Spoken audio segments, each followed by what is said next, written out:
കേരളത്തിലും big boss വലിയ തരംഗമായി കഴിഞ്ഞു. 5 സീസണുകൾ പൂർത്തിയാക്കി നിൽക്കുന്ന ഷോയുടെ പുതിയ സീസൺ ഉടനെ ഉണ്ടാവുമെന്നാണ് റിപ്പോർട്ടുകൾ.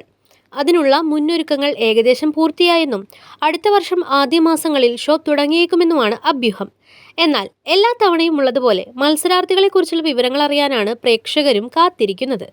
ഷോ തുടങ്ങുന്നതിന് ഏതാനും മാസങ്ങൾക്ക് മുൻപേ മത്സരാർത്ഥികളുടെ പ്രഡിക്ഷൻ ലിസ്റ്റ് പുറത്തുവിടാറുണ്ട്. അത്തരത്തിൽ 6ാം സീസണിൽ വരാൻ സാധ്യതയുള്ളവരുടേതെന്ന നിലയിൽ ചില പ്രവചനങ്ങൾ നടന്നിരിക്കുകയാണ്. ഇതുവരെ വന്ന ബിഗ് ബോസിൽ ടെലിവിഷൻ മേഖലയിൽ നിന്നുള്ള താരങ്ങളാണ് കൂടുതലായും ഉണ്ടായിരുന്നത്. ഇത്തവണയും സീരിയൽ മേഖലയിലുള്ള നിരവധി താരങ്ങളാണ് പ്രഡിക്ഷൻ ലിസ്റ്റിലുള്ളത്. നടിമാരായ ബീന ആന്റണി, അൻഷിത അൻചി, ഡയാന ഹമീദ് എന്നിവരുടെ കൂടെ നടൻ ജീത്തു വേണുഗോപാലിന്റെ പേരുമാണ് സീരിയൽ മേഖലയിൽ നിന്നും ബിഗ് ബോസിലേക്ക് വരാൻ സാധ്യത കൂടുതലുള്ളവർ. അടുത്തത് സോഷ്യൽ മീഡിയ ഇൻഫ്ലുവൻസർമാരെ കുറിച്ചാണ്. യൂട്യൂബിലൂടെ ശ്രദ്ധേയനായ സീക്രട്ട് ഏജന്റ് എന്ന പേരിൽ അറിയപ്പെടുന്ന സായി കൃഷ്ണ, അസ്ലാം മാർലി, ജാസ്മിൻ ജാഫർ, ആറാട്ടനൻ എന്നിങ്ങനെ നിരവധി പേരുകൾ ഉയർന്നു വരുന്നുണ്ട്. ഇവരുടെ കൂടെ ശാലു പേയാടും ബിഗ് ബോസിലേക്ക് വരുന്നതായി സൂചനയുണ്ട്. കഴിഞ്ഞ ഒരു വർഷത്തിനുള്ളിൽ സോഷ്യൽ മീഡിയയിൽ വിവാദമുണ്ടാക്കിയവരെയും ബിഗ് ബോസ് മത്സരാർത്ഥിയായി പരിഗണിക്കാറുണ്ട്. അത്തരത്തിൽ മുൻ ബിഗ് ബോസ് താരം റോബിൻ രാധാകൃഷ്ണനും ശാലു പേയാടും തമ്മിലുള്ള പ്രശ്നം വലിയ വിവാദങ്ങൾക്ക് വഴിയൊരുക്കിയിരുന്നു.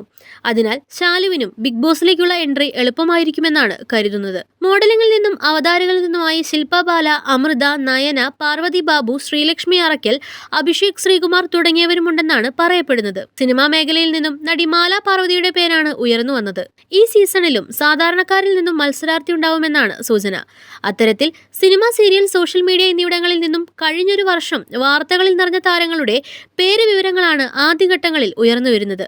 കഴിഞ്ഞ സീസൺ അവസാനിച്ചത് മുതൽ അടുത്തതിലേക്കുള്ള മത്സരാർത്ഥികളെ തിരഞ്ഞെടുക്കാനുള്ള ശ്രമങ്ങൾ നടന്നിട്ടുണ്ടാവും. ഒരു വർഷത്തിനു മുൻപേ താരങ്ങളെ കണ്ടെത്തുകയും അവരുടെ ഓഡീഷൻ നടത്തുകയും ചെയ്യാറുണ്ട്. ഏകദേശം 4 അഭിമുഖങ്ങൾക്ക് ശേഷമാണ് ബിഗ് ബോസിന് അനുയോജ്യനായ മത്സരാർത്ഥിയെ തിരഞ്ഞെടുക്കുന്നത്. എന്നാൽ കഴിഞ്ഞ സീസണുകളിലും സമാനമായ രീതിയിൽ പ്രഡിക്ഷൻ ലിസ്റ്റ് വരികയും അതിലെ ഭൂരിഭാഗം പേരും മത്സരത്തിന് ഉണ്ടായിരുന്നു എന്നതും ശ്രദ്ധേയമാണ്. നിലവിൽ പുറത്തുവരുന്ന റിപ്പോർട്ടുകൾ പ്രകാരം ഫെബ്രുവരിയോടുകൂടി ബിഗ് ബോസ് മലയാളത്തിന്റെ 6ാം സീസൺ തുടങ്ങുമെന്നാണ്. ഇത്തവണയും അവതാരകനായി മോഹൻലാൽ തന്നെ എത്തിയേക്കുമെന്നും വിവരമുണ്ട്. ശക്തരായവരും ബിഗ് ബോസ് മെറ്റീരിയൽ ആയിട്ടുള്ളവരെയും ഷോയിലേക്ക് കൊണ്ടുവരണമെന്നാണ് ആരാധകരും ആവശ്യപ്പെടുന്നത്.